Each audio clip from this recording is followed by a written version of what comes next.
A delegation of the TSF on Friday met with the SDM of Jirania to submit a formal memorandum highlighting 3 critical regional demands. The TSF delegation, which included prominent student leaders including Sanjit Debbarma, Sachlang Debbarma and Bibash Debbarma among others, urged the administration to take immediate actionable steps on the demands.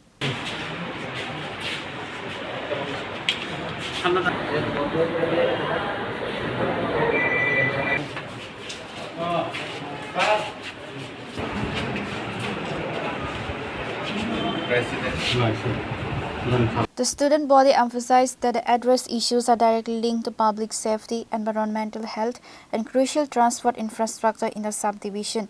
The 3-point demands include immediate establishment of a dedicated fire and emergency services station at Monday to counter frequent fire mishaps in the area.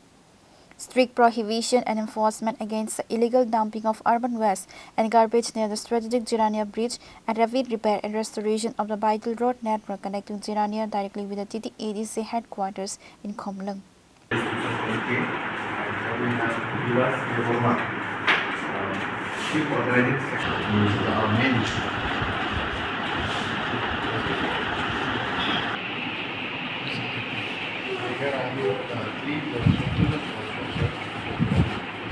Reported by Aziz from Jirania, Chini, Khorang.